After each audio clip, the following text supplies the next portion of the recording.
بسم الله الرحمن الرحيم. الحمد لله رب العالمين، والصلاة والسلام على نبينا محمد وعلى آله وصحبه أجمعين.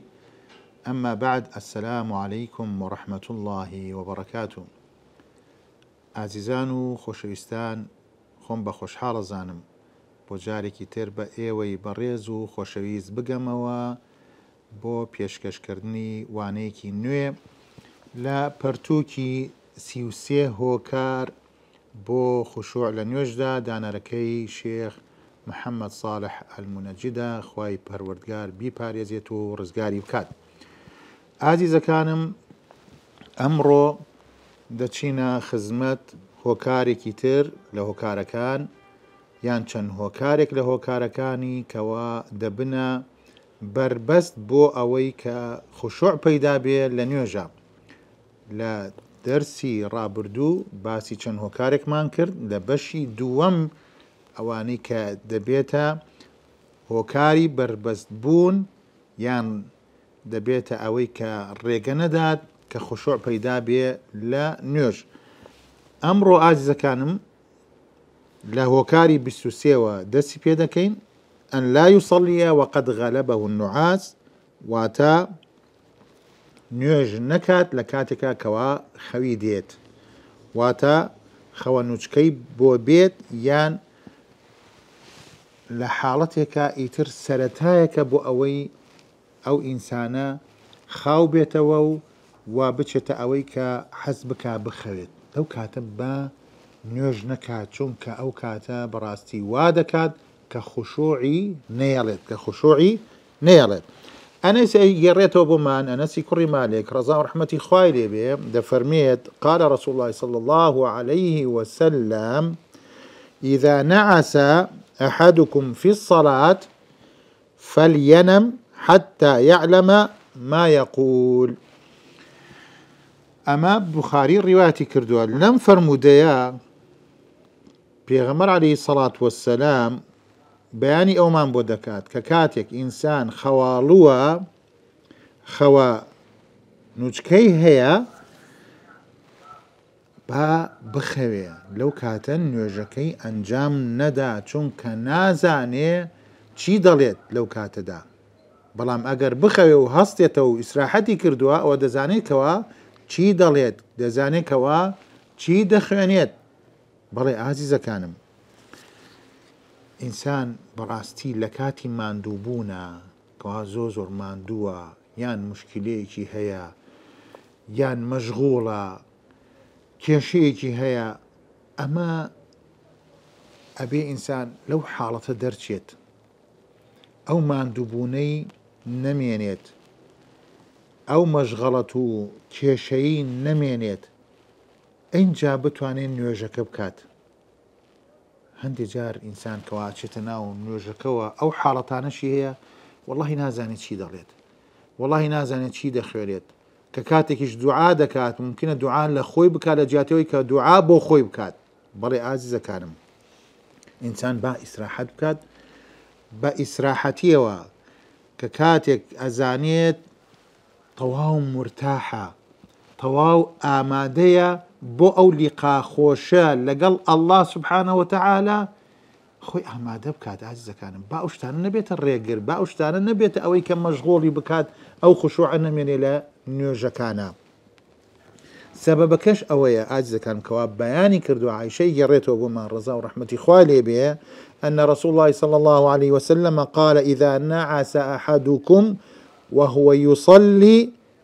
فلينصرف حتى يذهب عنه النوم فإن أحدكم إذا صلى وهو ناعس لا يدري لعله يستغفر فيسب نفسه. أو علتك يا عزيزي كانم، يعني رونا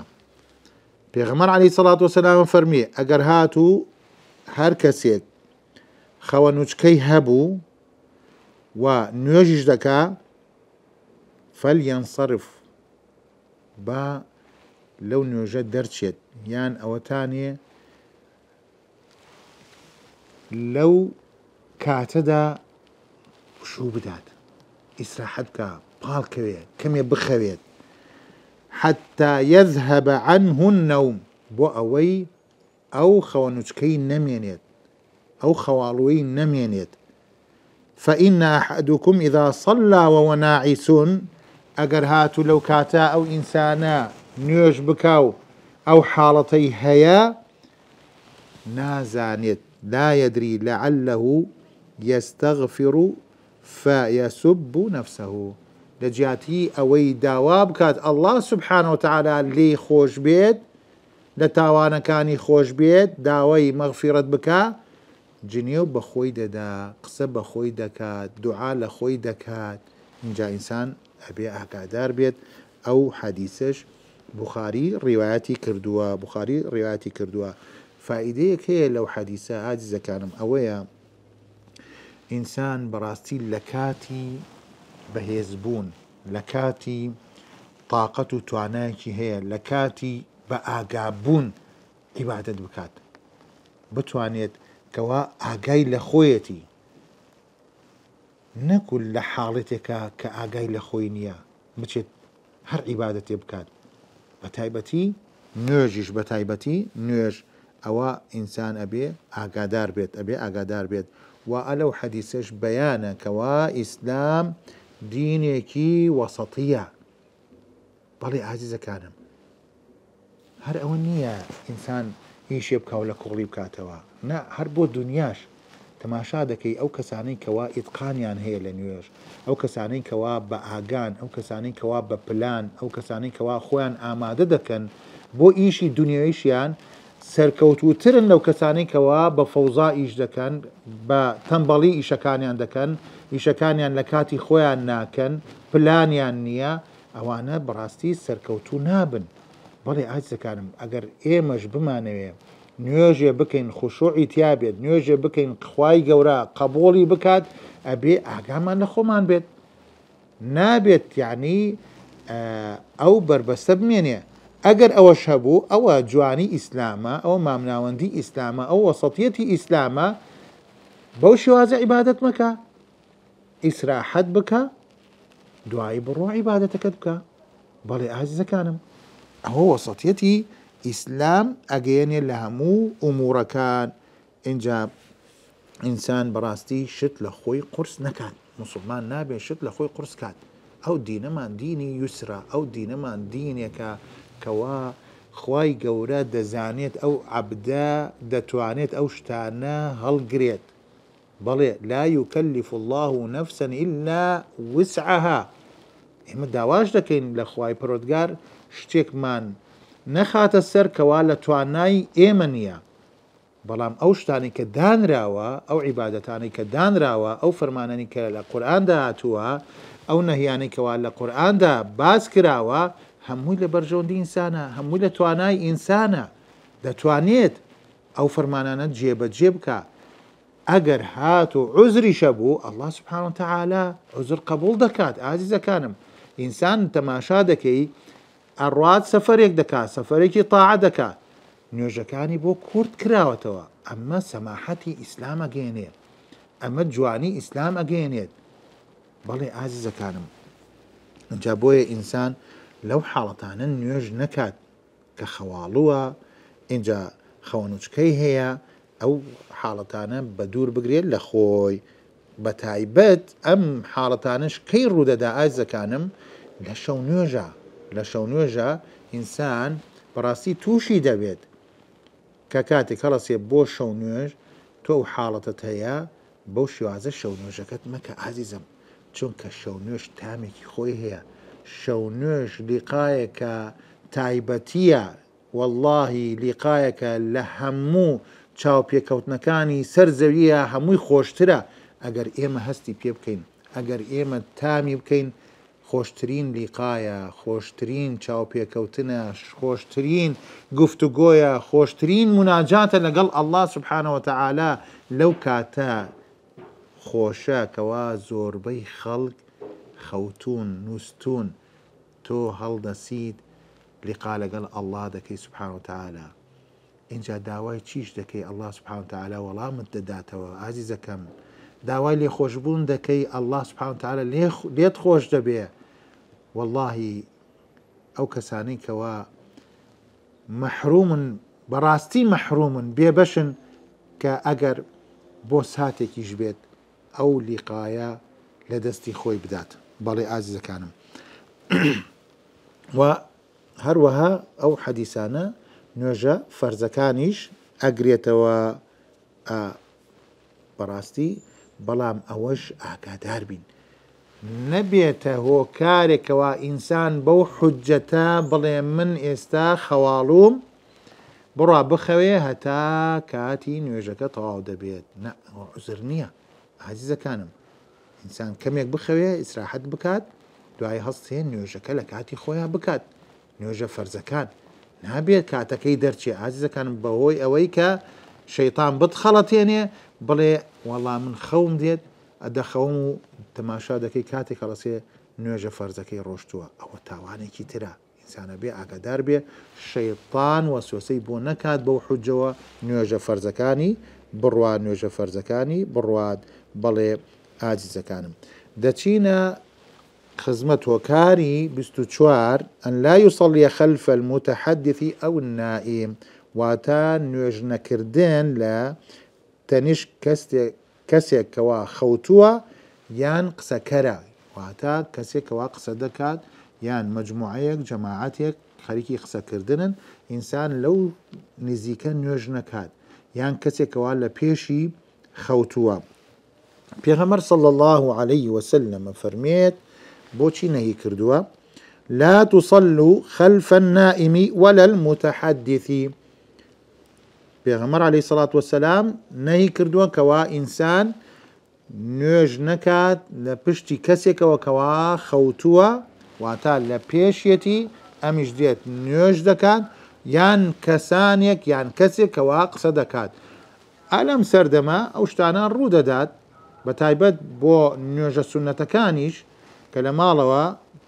كإنسان نوج دكات يعني هندي جار عذري أو نوج فرزكان دكا سيركي خيزاني لبيشي خوتوا يعني كسك لبيشي خوتوا يعني هندي جار سيركي لكاتي اعتكافا لمزقوتا أو اشتروا دات تماشا دكي أو إنسانا نوج دكا أو كسي هاتوا اعتكاف دكا لبيشي وخوتوا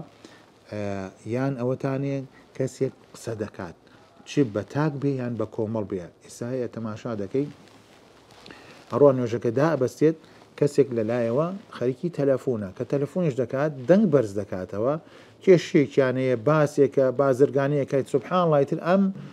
جوجك بيستنا يكسر وازل نوجك دينيت أتشي بولا او كسب زانا باسي چي دكات باسي چي دكات باسي چي موضوعك دكات بويا هر دبينين أهز كان مربو خوشيش تماشا دكي دواي كنوجك طاو دكا يكسر مشورتك شي بيدا كاو ممكن اگر كشيك يبي چارەسەری شي بو داني اما همو لم نوجكا بو خوي چارەسەری داناوە مشغول بو بقسەکردنەکەەوە دوای ئەوەی کە نوێژەکە تەواو دەبێ یەکسەر بچێ بۆ لای کەسێکەوە لە تەنیشتی قسەی کردو بە مۆبایلەکەی یان لە مەجلیسێکە قسە دەکەن ئەو ئینسانە ئەبێ لە کاتێکا نوێژ بکات کەوا ئەو شتانە نەبێت ئەو کەسێکی کەوا دەخەوێت تەماشا دەکەی حاڵەتێک ڕوودەدات بەملا بەولا أو إنسان أو ديمنانا دبينيت مشغولي دكا عز كان مشغولي دكات طبعا أو حديث أبو داود روايات كدو لا صحيح الجامع لا صحيح الجامع بلام هندك لا أوانيك تايبة بفرمودناسي أرين أو حديثة منكرة أو حديثة منكرة لبروي دو مجهولي تيال إسنادكي دو مجهول مبهم كتال إسنادكي بويا خطابيش دفرمي هذا الحديث لا يصح عن النبي صلى الله عليه وسلم لضعف سنده جابويا إنسان أبي وكو واقع أو روددات إنسان ككاتك كسك لبيشيتي خوتوا نستوا يان قصدكات براسي خشوعناها لي بويا خطابي رحمتي خواني بفرميه أما الصلاة إلى المتحدثين فقد كرهها الشافعي وأحمد بن حنبل وذلك من أجل أن كلامهم يشغل المصلي عن صلاته لا عون المعبود هاتوا أما براستين أمشتا باش نية عزيزة كانم كوا إنسان کاتێک شوێنێک بێ نوێژ بکە و خەڵکانێکیش قسە بکەن ئەمە ئەڵێ ئیمام شافعی و ئەحمەد بە مەکروهیان زانیوە ئەو کەسە لەو شوێنە نوێژ بکە بۆ لەبەر ئەوەی قسەکانی ئەو کەسانە ئەو کەسە مەشغوڵ دەکەن کەوا لە نوێژدایە و بەڵگەی لەسەر ئەوەی کە نەهی کراوە لە پشتی کەسێکەوە نوێژ بکەیت کە لە پێشت خەوتووە نووسووە وەکو باسمان کرد ئەو بەڵگەیە چییە تەضعیف کراوە ئەو حەدیسانە تەضعیف کراوە واتە ضعیفن لە لای هەندێک ئەهلی علمەوە و لەوانش ئەبوو داود لە سنەنەکەی لە کتاب الصلاة باب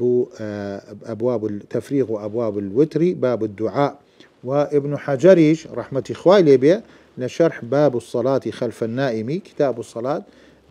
هنايتي وبخاريش رحمة إخوائي لبيه للصحيح كيدا فرمي باب الصلاة خلف النائم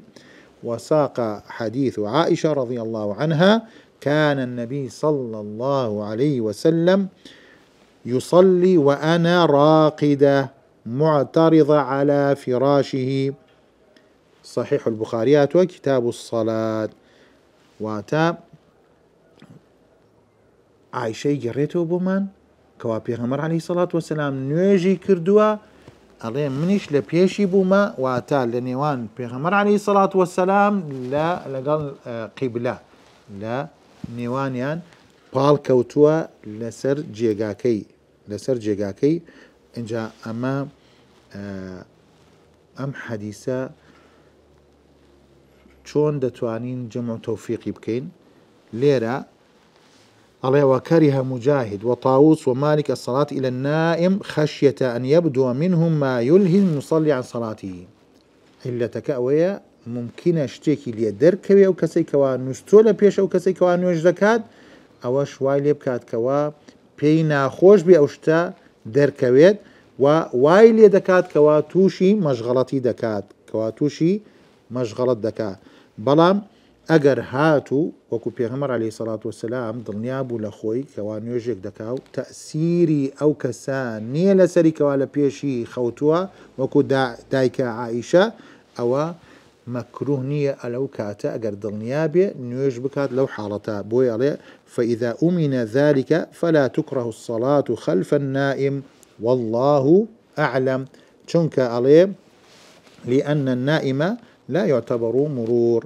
والمرور هي أن تمر من مكان إلى مكان يعني حسابي ويبو ناكرت كوا أو كسي كوا نستوى حسابي أو كسي بكات كوا لشويني كوا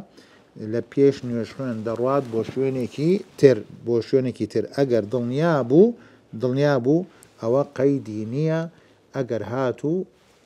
كسيكش لبيشي بو نيوجاكي بكا بلام بو مرجي كمشغولي نكات بلي عز كانم هوكاري بستوبينج عدم الانشغال بتسوية الحصى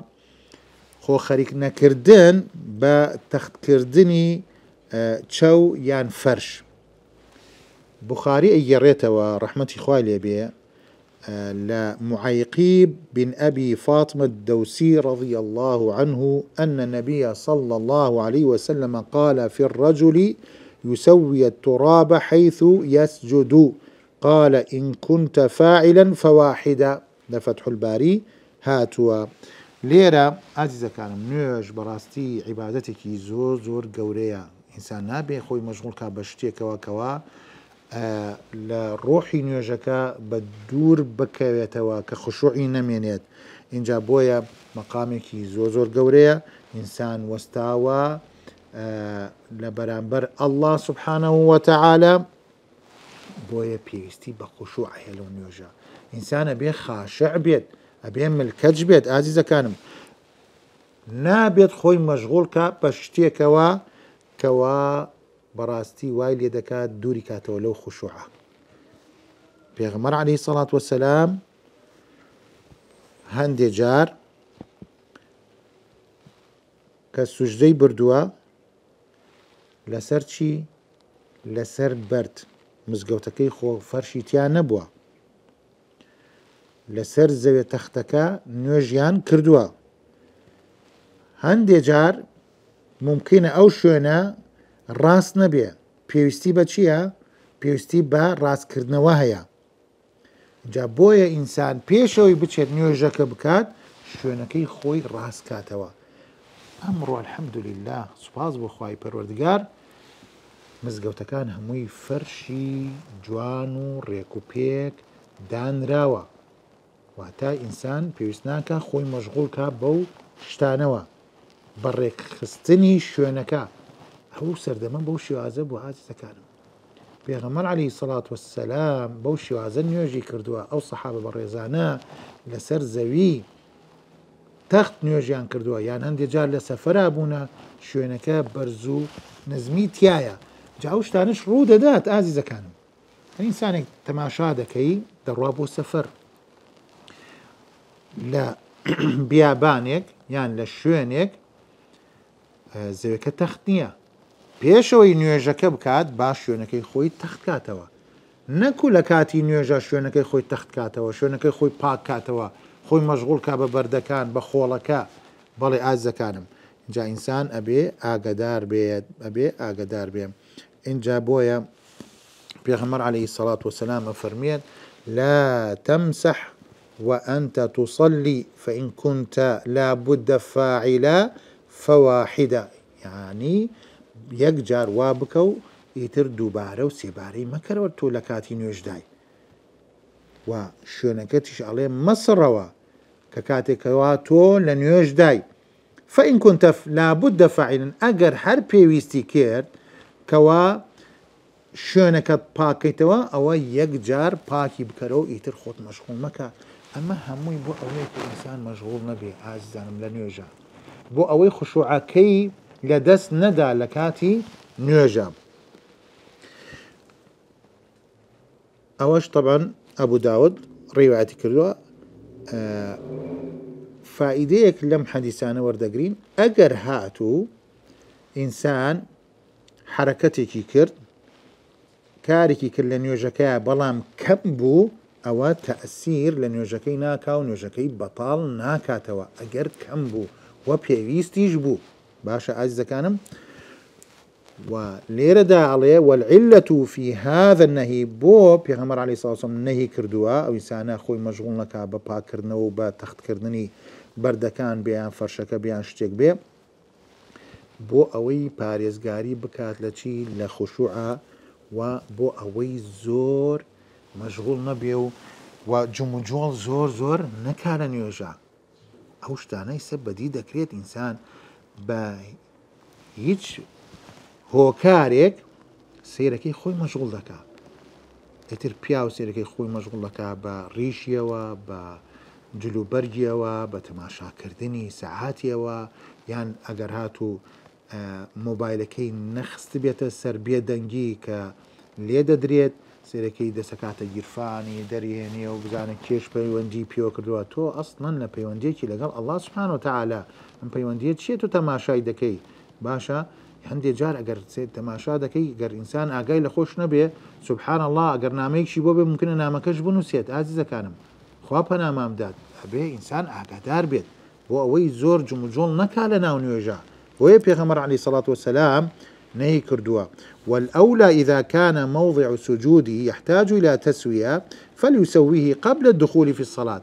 ئەگەر هەر شتێک هەبوو پێش ئەوەی بچێتە ناو نوێژەکەەوە با ئەو شتە نەهێڵێت. ئەگەر پێویستی بەوەی کە زەوێکە تەختکە یان شتێکە لە پێشی مەشغوڵی دەکا ئەو شتە نەهێڵێت، چ لە مزگەوت دەبێ لە ماڵ دەبێ. بەڵێ ئازیزەکان بۆ ئەوەی لە کاتی نوێژە خۆی مەشغوڵ نەکا بەو شتانەوە، خۆی مەشغوڵ نەکا بەو شتانەوە. و هەروەها ئەڵێت ئەو کەڕاهەتە چی ئەگرێتەوە زیاتریش؟ ئەو کەسانەی کەوا نێو چاوانیان دەسڕن یان لووتیان دەسڕن کە کاتێک ناینەنە سەر زەوی. طبعا ئەوە ماناکی زۆریە ئینسان کەوا سوژدا با بۆ ئەڵڵا سوبحانە وتەعالا هەست بە زەلیلی دەکات، هەست بە کەمی خۆی دەکات بەرامبەر ئەو هەموو نیعمەتە، بەرامبەر ئەو هەموو فەزڵەی ئەڵڵا سوبحانە وتەعالا بەسەر ئەو بەندەوە. بەڵێ ئازیزەکانم جا با ئەگەر شتێکیش ئاوها تووشی بوشت سەری یان نێوچێوانی یان لوتی ئەگەر خستێ سەر زەویەکەش ئینسان با مەشغوڵ نەبێ بەو لا بردني أو شتانوا. چونك پیغمبر عليه الصلاة والسلام أفرميه وقد سجد النبي صلى الله عليه وسلم في ماء وطين وبقي أثر ذلك في جبهته. أو پیغمبری نازار معنا پیغمبری خوشویست معنا صلى الله عليه وسلم هندێ جار نوێژی کردووە نێوچێوانی مبارەکی پیرۆزی ئاوی پێهاتووە یان زەوێکە قوڕ بووە ئەسەری ئەو قوڕال لەسەر نێوچەوانی مبارەکی پێغەمبەر بووە صلى الله عليه وسلم و ئەو ئەسەرش هەر ماوەتەوە و خۆی مەشغوڵ نەکردو و بیسەڕێت. بەڵێ ئازیزەکانم پێغەمبەر عليه الصلاة والسلام دەفەرمێ إن في الصلاة شغلا إن في الصلاة شغلا. بەڵێ ئازیزەکانم ئەمەش بەڕاستی ئەوە عەبدوڵای کوڕی مەسعود دەیگەڕێتەوە بۆمان ئەڵێ سلامان دەکرد لە پێغەمبەر عليه الصلاة والسلام وهو في الصلاة. هەندێک جار ئەچوون پێغەمبەر عليه الصلاة والسلام لە نوێژدا بوو ئێمە سەلاممان دەکرد فيرد علينا فلما رجعنا من عند النجاشي. طبعا عبدالله کوڕی مسعود یەکێک بۆ لەو کەسانەی کەوان لە هیجرەتیان کرد بۆ حەبەشە ئەویش هیجرەتی کردووە ئەڵێ کە کاتێک گەڕاینەوە لە لای نەجاشیەوە سلمنا عليه فلم يرد علينا. بەڵام ئەم جارەکە سەلامان لێ کرد پێغەمبەر عليه الصلاة والسلام لە نوێژدا بوو سەلامەکەی وەڵام نەدایەوە. فقلنا يا رسول الله كنا نسلم عليك في الصلاة فترد علينا فقال إن في الصلاة شغلا. بەڵێ ئازیزەکانم بەڕاستی ئینسان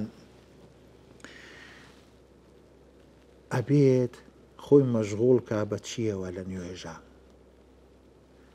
عیبادەتێکی زۆر عەزیمە گەورەیە خۆی مەشغوڵ کا بە خۆشوع خۆی مەشغوڵ کا بە تەدەبوری ئایەتەکان تەدەبوری زیکرەکان تەدەبوری دوعاکان ئازیزەکانم خۆی مەشغوڵ کا بە ئەرکان و مەرجەکانی نوێژ. بەڵێ با بزانێکەوە چی دەخوێنێتەوە مانای ئایەتەکان خشوع بیگرێت ملکەج بێت لە نوێژەکەیە. بەڵێ نابێت بەشی ترەوە مەشغوڵ بێ ئازیزەکانم. ئەوەی کەوا ئینسان مەشغوڵکان لە نوێژە ئەو شتانەیە ئازیزەکانم نەکو بەشتی تافهەوە شتێکەوە بەڕاستی دەبێتە مای ئەوەی کە ئینسان دوورکەوێتەوە لە خشوع دوورکەوێتەوە لە ملکەچی دوورکەوێتەوە لە ئەوەی کە بزانێت چۆن نوێژەکات. بەڵێ ئازیزەکانم ئینسان ئەگەر تەماشای حەدیثێکی تریش بکەین وقد روى ابن أبي شيبة عن أبي الدرداء قال ما أحب أن لي حمر النعم وأني مسحت مكان جبيني من الحصى. للرواية كاتوا ما يسرني يعني أجر شون بليك كسيك حزبكات. طبعا حمر النعم هيك لا واشترى السورة كان كيتر زور بقيمة بوا بهاكي زور بوا يعني چۆن حەز بکەی کە شتێکی ئاوات دەستکەوێ ئەڵێ حەزم نەکردووە ئەو شوێنەی کە ڕوومەتمە دەیخەمە سەر زەوی ئەگەر شتێکی پێوە بێ بیسەڕم ئەگەر بیسەڕم. بەڵێ ئازیزەکانم وعياضي دەفەرمێ كره السلف مسح الجبهة في الصلاة قبل الانصراف. پێشێنی ئەم ئومەتە سەلەفی ئەم ئومەتە بەڕاستی بە مەکروهیان زانیوە کەوا ئینسان دەموچاوی ڕوومەتی بسڕێت پێش ئەوەی نوێژ تەواو بێت واتە لە کاتی نوێژە نە لە دوای نوێژ کێشە نییە لە دوای نوێژ کێشە نییە کەوا تۆ بیسەڕای ئەوەی کە نوێژەکەت تەواو دەکەی. جا بۆیە ئینسان ئەبێ ئاگادار بێت هەر شتێکەوە مەشغوڵی دەکات و دەبێتە مای ئەوەی کە خشوعی نەمێنێ ئەبێ ئەو شتانە لە خۆی بە دوور بگرێ ئەو بربەستانە نەهێڵێت بۆ ئەوەی نوێژەکەی بە خشوعێکی جوانەوە بکات. هۆکاری 26 عدم التشويش بالقراءة على الآخرين. يعني أمش هوكارا كوا إنسان بچي تشويش دبي نوشخين بچي شرجاو دبيت مشغول دبيت ليتيك دچي يكيك لو هوكارانا أويا كسيك نبيتا باعسي أويكا ئەگەر چی بە خوێندنەوەی قورئانیش بێ تەشویش دروستکە بۆ براکەی کەوا لە تەنیشتی نوێژ دەکات. بەڵێ ئەوە هەیە و ڕوژ دەدا ئازیزەکانم. سێرەکی ئەگەر چی لە ماڵەوە بێت یان لە مزگەوتا بێ ئینسانێکەوە نوێژ دەکات سنەتێک دەکات لە پاڵیان کەسێک قورئان دەخوێنێتەوە دەنگی بەرز دەکاتەوە بە قورئان خوێندنەکە بەڵام ئەم قورئان خوێندنە وای لێکا کە ئەو کەسی لە تەنیشتی نوێژی کردو تەشویشی بۆ دروستکە بۆیە دەفەرمێ عادەم التەشویشی بالقراءة على الآخرين. پێغەمبەر عليه الصلاة والسلام کە ئەبی سعیدی خودری ئیگەڕێتەوە بۆمان ئەڵێ کاتێک پێغەمبەر عليه الصلاة والسلام اعتیکافی کردبوو لە مزگەوت تەماشای کرد سەحابەکان قورئان دەخوێنەوە بە ئاشکرایی بە دەنگی بەرز بۆیە فەرمووی ئەلا ئینە كلكم مناج ربه فلا يؤذين بعضكم بعضا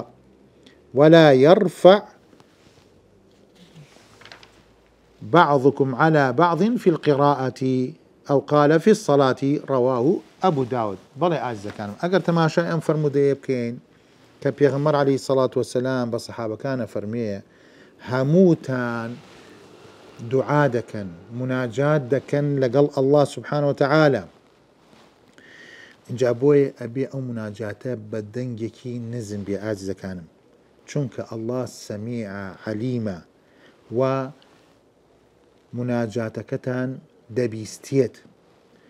عیبادەتەکەتان دەبینێت. بەڵێ ئازیزەکانم پێویست بەوە ناکات کەوا تۆ دەنگ بەرز بکەیتەوە کە کاتێک کە براکەت لە تەنیشتیت نوێژ دەکات اینجا بۆیە فەرمێ نابێت ئینسان دەنگی بەرز بکاتەوە بەسەر براکەیە ئەگەر چی لە کاتی قورئان خوێندنی شابێت ئەوە تەشویش دروست دەکات. لە ڕێوایەکی ترا هاتووە لا يجهر بعضكم على بعض بالقورئان ئەوە کە خوێندنەوە بوو ئەمە هەروەها بە لەفزی قورئانی هاتووە ئەگەر خوێندنەوەکە بریتی بێ لە قورئان خوێندن. ئیمامی ئەحمەد لە صحیحی جامع ڕێوایەتی کردووە واتە دەنگ بەرز مەکەرەوە لە مزگەوت بەچی بە خوێندنەوەی قورئان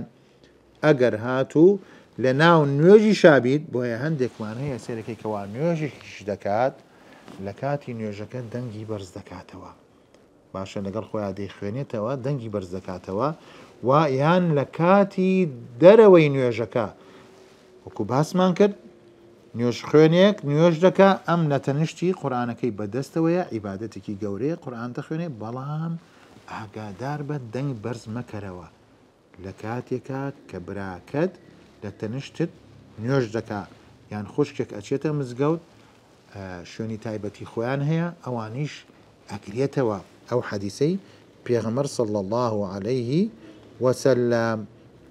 ئەنجا بۆ ئەوەی تەنیشتەکەی ئەزیەت نەدا عەزیزەکانم بزانین ئەم حەدیسە بەڕاستی زۆر گرنگە ئێمە جێبەجێ بکەین. ئەوە قورئانە خوێنێ پێغەمبەر عەلەیهی سەڵات وەسەلام نەهی کردووە لەو کەسی کەوا قورئانە خوێنێ کە عیبادەتێکە هەموو پیتێکی حەسەنەیەکە ئینسان ئەجری دەسەکەوێ مطالعە و مدارەسە و تەدەبوری قورئان دەخوێنێ بەڵام کە ئەبێتە مایەی ئەزیەتدانی براکەی بە دەنگ بەرزکردنەوە پێغەمبەر عەلەیهی سەڵات وەسەلام نەهی لێ دەکا. ئەی ئەو کەسانەی کەوا بە زوڵم و ستەم ئەزیەتی براکەیان دەدەن یان براکانیان دەدەن یان خوشکەکانیان دەدەن ئەی ئەوانە ئەبێت چەندێک زوڵم و ستەم بێت کە ئەو تاوانە دەکەن چەندێک حەرام بێت کە ئەو تاوانە ئەنجام دەدەن. بۆیە ئازیزەکانم ئەبێ ئێمە ئاگادار بین کە کاتێک نوێژ دەکەین کە کاتێک قورئان دەخوێنین نەبینە مای ئەوەی کە ئەزیەتی براکەمان بدەین. ئەلەو حەدیسەش ئەوەیە کە نەهی کراوە لە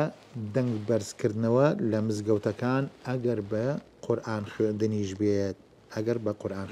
بێت لێرەدا دینە کۆتایی بابەتی ئەمڕۆمان داواکارین لە خوای پەروەردگار هەرچی بربەستە هەرچی مەوانعە لێمان بە دوور بکاتەوە کە دەبنە مای ئەوەی کە خوشوع نەهێڵێ و هەر هۆکارێک دەبێتە مای ئەوەی کە خوشوعمان بۆ پەیدا بێ لە نوێژەکانمان خوای پەروەردگار یارمەتیمان بدات بەردەستەی بکەین جێبەجێی بکەین بۆ ئەوەی نوێژێک بکەین گۆڕانکاری لە نەفسمان دروست بکات هەر لە کاتی نوێژەکە و هەروەها لە دوای نوێژەکەش مرۆڤێکی تر بین. بەڵێ ئازیزەکانم ئەگەر ئێمە بمانەوێ گۆڕانکاری دروستکەین بەڕاستی ئەبێ پێدا چوونەوەیەک بە نوێژەکانمان بکەین بزانین ئەو نوێژانە دەبنە مای ئەوەی کە نەفسەکانمان دەگۆڕێت دەبنە مای ئەوەی کەوا ئەخلاقە ناشرینەکانمان هەمووی دەگۆڕێت بە ئەخلاقی جوان بە ڕەوشتی جوان بە بەهای جوان. ئایا تام لە نوێژەکانمان دەکەین یان ئەوەتانێ نوێژەکانمان ئەگەر چی هەر شتێکیش بێ لە پێشمان هەر شتێکەوە مەشغوڵمان بکات ئەو نوێژانە بەس لە کۆڵ خۆمان بکەینەوە نابەو شێوازە نابێ ئێمە نوێژەکانمان بکەین. ئازیزەکانم داواکارم لە خوای پەروەردگار زیاتر ئیمانەکەمان چەسپا و کاو نوری ئیمان زیاتر بخاتە ناو دڵەکانمانەوە. وصلى الله وسلم على نبينا محمد وعلى آله وصحبه أجمعين والسلام عليكم ورحمة الله وبركاته.